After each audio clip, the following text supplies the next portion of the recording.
माँ भगवती के चरणों में सादर नमन करते हुए आइए आज हम पढ़ते हैं एक नई कविता जिसका नाम है बात सीधी थी पर। ये कविता नई कविता आंदोलन के सशक्त हस्ताक्षर श्री कुंवर नारायण द्वारा रचित है और उनके एक काव्य संग्रह कोई दूसरा नहीं में संकलित है। कोई दूसरा नहीं के लिए हिंदी के विख्यात साहित्यकार कुंवर नारायण जी को 1995 में साहित्य अकादमी पुरस्कार से सम्मानित भी किया गया। कविता को समझने से पहले आइए हम कुंवर नारायण जी का साहित्यिक परिचय जो हम पिछली वीडियो में जान चुके हैं उसका एक बार संक्षिप्त पुनरावलोकन कर लेते हैं। ये जो चित्र अभी आप देख रहे हैं ये कुंवर नारायण जी का ही है। कुंवर नारायण जी का जन्म 19 सितंबर 1927 फैज़ाबाद उत्तर प्रदेश में हुआ। हिंदी के सम्मानित कवियों में ये गिने जाते हैं। कुंवर नारायण को अपनी रचनाशीलता में इतिहास और मिथक के माध्यम से वर्तमान को देखने के लिए जाना जाता है। उनका रचना संसार इतना व्यापक, इतना जटिल है कि उसको कोई एक नाम देना संभव नहीं है। उनके रचना संग्रह में हम सबसे पहले कविता संग्रह की बात करेंगे तो उनके कविता संग्रहों के नाम है चक्रव्यूह, तीसरा सप्तक, परिवेश, हम तुम, आत्मजयी, अपने सामने, कोई दूसरा नहीं, इन दिनों, वाजश्रवा के बहाने और हाशिए का गवाह। उनके कहानी संग्रह का नाम है आकारों के आसपास, समीक्षा के नाम है आज और आज से पहले, और उनकी अन्य रचनात्मक कृतियां हैं मेरे साक्षात्कार। साहित्य के कुछ अंतर्विषयक संदर्भों में उन्होंने व्याख्यान दिए हैं जो कि इसमें संकलित हैं, और यूनानी कवि कवाफी और स्पेनी कवि कथाकार बोर्खेस की कविताओं के अनुवाद भी हम देखने को भी उन्होंने किए हैं। कवि कुंवर नारायण जी का निधन 15 नवंबर 2017 को हो गया। कविता को समझने से पहले आइए हम थोड़ा कविता को जान लेते हैं। कविता इस प्रकार है। बात सीधी थी पर। बात सीधी थी पर एक बार भाषा के चक्कर में ज़रा टेढ़ी फंस गई। उसे पाने की कोशिश में भाषा को उल्टा पलटा, तोड़ा मरोड़ा, घुमाया फिराया कि बात या तो बने या फिर भाषा से बाहर आए। लेकिन इससे भाषा के साथ साथ बात और भी पेचीदा होती चली गई। सारी मुश्किल को धैर्य से समझे बिना मैं पेंच को खोलने की बजाय उसे बेतरह कसता चला जा रहा था, क्योंकि इस करतब पर मुझे साफ सुनाई दे रही थी तमाशबीनों की शाबाशी और वाह वाह। आखिरकार वही हुआ जिसका मुझे डर था। ज़ोर ज़बरदस्ती से बात की चूड़ी मर गई और वह भाषा में बेकार घूमने लगी। हार कर मैंने उसे कील की तरह उसी जगह ठोक दिया। ऊपर से ठीक ठाक, पर अंदर से ना तो उसमें कसाव था न ताकत। बात ने जो एक शरारती बच्चे की तरह मुझसे खेल रही थी मुझे पसीना पोंछते देखकर पूछा, क्या तुमने भाषा को सहूलियत से बरतना कभी नहीं सीखा? जी हाँ, अगर हम इस कविता की भावभूमि को समझने का प्रयास करें तो हम पाते हैं कि जिस काव्य संग्रह में ये कविता संकलित है कोई दूसरा नहीं, उसकी अन्य कविताएं जैसे कि अजीब वक्त है, जल्दी में, क्या वह नहीं होगा, तबादले और तब्दीलियाँ, पुनश्च, सभी कविताएं मानव जीवन में मूल्यों की गिरावट, भावों की अनदेखी और मानव जीवन के खोखलेपन को ही उद्घाटित करती है। और बात सीधी थी पर भी उसी भावभूमि पर रची गई एक अन्य कविता है जो अभिव्यक्ति की दुनिया में आ गए नकलीपन का पर्दाफाश करती है, जहाँ सार्थक भाव मर जाते हैं। अब हम सबसे पहले कविता के पहले पद बात सीधी थी पर भाषा के चक्कर में ज़रा टेढ़ी फंस गई। उसे पाने की कोशिश में भाषा को उल्टा पलटा, तोड़ा मरोड़ा, घुमाया फिराया कि बात या तो बने या फिर भाषा से बाहर आए, लेकिन इससे भाषा के साथ साथ बात और भी पेचीदा होती चली गई। इसके भावार्थ को समझने का प्रयास करेंगे। इसमें कवि क्या कहना चाहता है उसे समझने का प्रयास करेंगे। कवि कहता है कि जब भी कवि अपनी सीधी सादी भावनाओं को व्यक्त करना चाहता है तो भाषा के चक्कर में फंसकर वह अपनी बात को सहज रूप में कह ही नहीं पाता, जिससे उसकी बात बिगड़ जाती है। वह फिर से कोशिश करता है कि भाषा के नए नए शब्दों को उलट पुलट और तोड़ मरोड़ कर प्रयोग किया जाए, अर्थात भाषा में बेवजह परिवर्तन करने का प्रयास वो करता है। उसका प्रयास ये होता है कि या तो बात बन जाए या जो उसने भाषा के आडंबरपूर्ण प्रयोग किए हैं उससे बात बाहर आ जाए, लेकिन बात तो और उलझती चली जाती है और जटिल हो जाती है, उसे समझना और कठिन हो जाता है, कथ्य सहज ही नहीं हो पाता और वो भाषा के जाल में उलझकर असहज हो जाती है। यहाँ पर जो कठिन शब्द आए हैं वो शब्द हैं जैसे सीधी शब्द है। सीधी का मतलब यहाँ पर सरल या सहज से है और पेचीदा का मतलब है कठिन, जटिल या मुश्किल। बाकी सब कुछ बहुत ही आसान है, सरल है, कोई ऐसा शब्द हमें देखने को नहीं मिलता। अब अगर हम इसके भाव सौंदर्य को एक बार देखें तो यहाँ हम पाते हैं कि कवि कहता है कि वह भाषा के चक्कर में ऐसा फंसा कि अपनी सीधी सादी बात भी नहीं कह पाया। उसने शब्दों में परिवर्तन करने के लिए उन्हें तोड़ा मरोड़ा, उल्टा पलटा कि बात अभिव्यक्त हो जाए या भाषा के उलझाव से बाहर आए, परंतु भाषा के आडंबरपूर्ण प्रयोगों से बात और भी अधिक उलझती चली गई। अब हम इसमें जो दूसरा पद है उसको देखेंगे कि सारी मुश्किल को धैर्य से समझे बिना मैं पेंच को खोलने के बजाय उसे बेतरह कसता चला जा रहा था, क्योंकि इस करतब पर मुझे साफ सुनाई दे रही थी तमाशबीनों की शाबाशी और वाह वाह। आखिरकार वही हुआ जिसका मुझे डर था। ज़ोर ज़बरदस्ती से बात की चूड़ी मर गई और वो भाषा में बेकार घूमने लगी। इसमें जो कठिन शब्द हैं जैसे मुश्किल का अर्थ कठिनाई से है, बेतरह यानी अनुचित ढंग से, अनुचित तरीके से। पेंच होता है एक ऐसा कील जिसके आधे भाग में चूड़ियाँ बनी होती हैं या चक्कर से बने होते हैं। धैर्य धीरता की बात हो रही है, मन को स्थिर रखने की बात हो रही है और करतब का अर्थ तो करामात से है। तो अब हम इसके भावार्थ को फिर से देखेंगे कवि क्या कहना चाहता है। यहाँ कवि कहता है कि वह जब भी कोई बात कहने लगता है तो शब्द जाल में उलझकर उसकी बात और भी उलझ जाती है और अपनी कठिनाई को वो धैर्यपूर्वक समझ नहीं पाता, बल्कि अधीर हो जाता है और अधीरता में अनुचित तरीके से, गलत तरीके से पेंच को खोलने की जगह वो पेंच को वैसे ही कसता चला जाता है।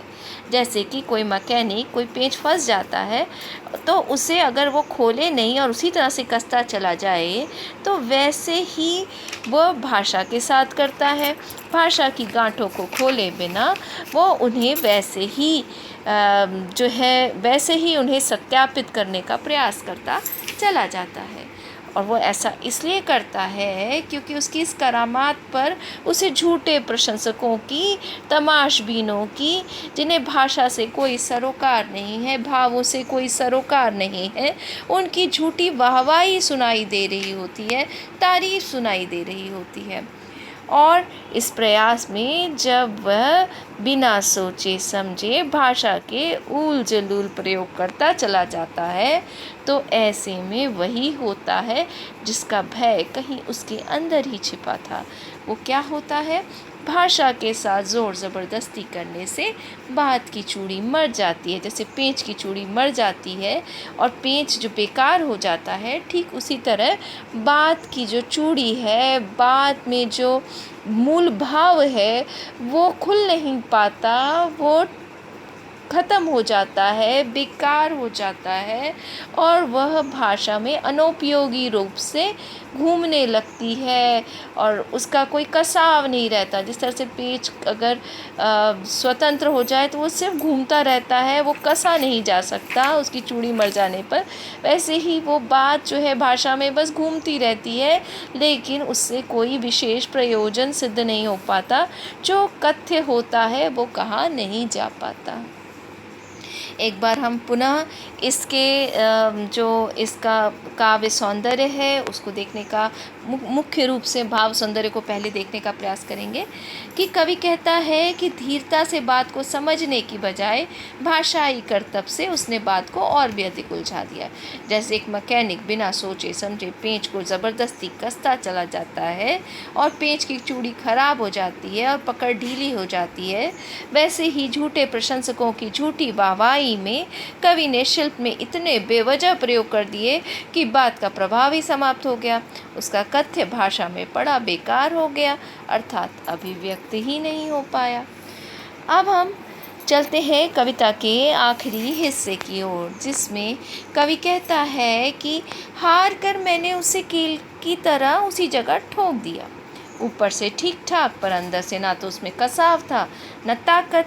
बात ने जो एक शरारती बच्चे की तरह मुझसे खेल रही थी, मुझे पसीना पोंछते देखकर पूछा, क्या तुमने भाषा को सहूलियत से बरतना कभी नहीं सीखा?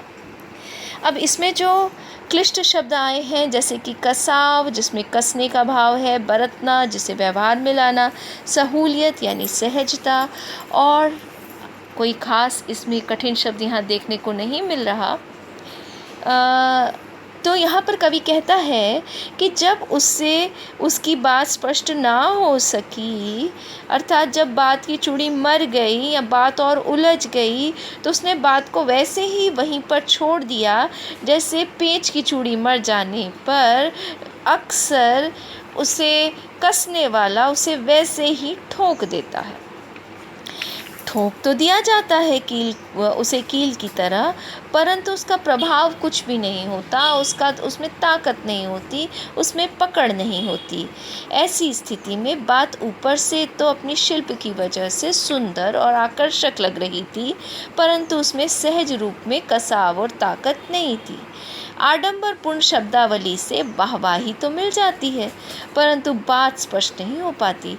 इसलिए कवि कहता है कि उसे ये एहसास हुआ कि वो बात जो अब तक उसकी पकड़ में नहीं आ रही थी, वह शरारती बच्चे की तरह उसे जब हारा हुआ पाती है, पसीना पोंछते हुए निराश पाती है, तो उससे पूछती है क्यों उसने अब तक भाषा को सुविधापूर्वक, सहजतापूर्वक, सरलतापूर्वक व्यवहार में लाना नहीं सीखा। क्यों उसने ये नहीं समझा कि कुछ बातों को कहने के लिए कुछ विशेष शब्द होते हैं, अगर हम उनको छोड़ हम भाषा के प्रयोग में जुट जाएंगे तो हम कभी भी अपनी बात को स्पष्ट नहीं कर पाएंगे। वह जानना चाहता था कि मैं शब्द जाल में फंसकर क्यों अपनी बात को उलझाता चला गया, जबकि सहज सरल भाषा में भी मैं उसे कह सकता था। तो ये जो कविता है, ये अभिव्यक्ति की दुनिया में, ख़ास तौर पर साहित्य की दुनिया में जो एक प्रयोग चल पड़ा था कि लोग तरह तरह के नवीन प्रयोग कर रहे थे, बातों को तोड़ मरोड़ रहे थे, शब्दों के साथ खेल रहे थे और भावों की अनदेखी कर रहे थे, वो जो एक प्रक्रिया सी चल पड़ी थी, लहर सी चल पड़ी थी, उसको हम देखते हैं कि कुंवर नारायण कहीं ना कहीं उस लहर का विरोध करते हुए से नज़र आते हैं। तो एक बार फिर हम इस आखिरी जो पद है उसके भाव सौंदर्य को देखते हैं। कवि कहता है कि निराश होकर उसने बात को उसी तरह छोड़ दिया जैसे पेंच की चूड़ी मर जाने पर उसे कील की तरह वैसे ही दीवार में ठोक दिया जाता है। ना ही उसमें पकड़ होती है, ना ही ताकत। मुझे पसीना पोंछते देख बात जो अब तक शरारती बच्चे की तरह मेरी पकड़ में नहीं आ रही थी, ने कहा। कवि ने बात को सहजता से कहना क्यों नहीं सीखा, अर्थात शब्द जाल कथ्य के मार्ग में रोड़ा ही अटकाते हैं। कथ्य को सहजता से कहा जाना चाहिए, तभी वह अपने अभिप्रेत अर्थ को व्यक्त करने में सक्षम होती है। चलिए हम बढ़ते हैं एक बार फिर से कविता के केंद्रीय भाव की ओर। कविता का केंद्रीय भाव है कि प्रस्तुत कविता में कथ्य और माध्यम के द्वंद्व को उकेरा गया है। कथ्य और माध्यम का तालमेल होना बहुत ज़रूरी है, और अगर ये तालमेल नहीं होता तो अक्सर कथ्य और माध्यम में एक द्वंद्व की स्थिति उत्पन्न होती है। मनुष्य जब भी भाव से अधिक शिल्प को सजाने संवारने के फेर में पड़ता है तो सीधी सरल बात भी जटिल हो जाती है और अपना प्रभाव और असर खो देती है। जिस प्रकार हर पेंच के लिए एक निश्चित खांचा होता है, और अगर उसे बेतरतीब ढंग से कसा जाए तो उसका कसाव खत्म हो जाता है, उसी तरह अत्यधिक विद्वता से भाषा निर्जीव हो जाती है और बात की सहज अभिव्यक्ति नहीं हो पाती। अब हम इस कविता के कविता का जो शिल्प सौंदर्य है उसको हम देखने का प्रयास करेंगे। हम भाव सौंदर्य पहले भी समझ चुके हैं, तो अब शिल्प पक्ष रह गया, हम उसे देखने का प्रयास करेंगे। यहाँ पर भाषा कौन सी इस्तेमाल की गई है? बिल्कुल बात सीधी थी पर के संदेश के मुताबिक यहाँ कुंवर नारायण ने सीधी सरल प्रवाहमयी भाषा का प्रयोग किया है, और शांत रस है और प्रतीकात्मकता है। जब मैं पेज को खोलने की बजाय, यहाँ किसी पेज को खोलने की बात नहीं हो रही, यहाँ तो भाषा जो उलझ गई है उस भाषा को उस उलझाव से बाहर लाने की बात हो रही है, उस प्रयास की बात हो रही है जिसको उसने पेज के माध्यम से अभिव्यक्त किया है। तो यहाँ प्रतीकात्मकता है, सिंबॉलिज्म है। इसके अलावा उसे बेतरह कसता चला जा रहा था, एक दृश्य बिंब है, एक परिस्थिति जो है जिसमें मैकेनिक जो है वो ज़बरदस्ती अगर किसी पेज को कसता है तो उससे जो है भाषा के बेवजह प्रयोग की तुलना की गई है। उसे स्पष्ट करने के लिए यहाँ पर उस दृश्य की कल्पना की गई है। बात ने जो एक शरारती बच्चे की तरह, यहाँ पर बात को एक शरारती बच्चे से बात की तुलना की गई है की तरह भी आया है, इसलिए यहाँ उपमा अलंकार है, उपमेय भी है, उपमान भी है, साधारण धर्म भी है और वाचक शब्द भी है। मुक्त छंद में लिखी गई ये कविता है, लेकिन फिर भी इसमें एक अपनी ही लय है। कविता में अभिधा के साथ साथ लाक्षणिकता मुखर होती है, क्योंकि लक्षणा शब्द शक्ति है। बात जो है वो एक यांत्रिक क्रिया के माध्यम से बात की उलझन और उस उलझन से बाहर आने की प्रक्रिया को यहाँ पर स्पष्ट किया गया है, तो लक्षणा शब्द शक्ति है। और इसके अलावा अनुप्रास और पुनरुक्ति अलंकार है। हम देख सकते हैं पसीना पोंछते में जो है वो अनुप्रास अलंकार है। अगर हम और आगे देखें तो साथ साथ में पुनरुक्ति प्रकाश अलंकार है। हम ज़ोर ज़बरदस्ती में अनुप्रास अलंकार है, और इसी तरह से जो है हम बात करें ठीक ठाक में भी अनुप्रास अलंकार है। तो ये कविता जो है प्रतीकात्मकता, लाक्षणिकता, दृश्य बिंब और उपमा अलंकार, भाषा के सरल प्रयोगों के साथ, भाषा के सरल व्यवहार के साथ अपनी सहज अभिव्यक्ति करने में पूर्णतः सफल होती है। तो आज के लिए बस इतना ही, फिर हम मिलेंगे अपनी अगली कविता के साथ। तब तक के लिए स्वस्थ रहें और सेहतमंद रहें। धन्यवाद।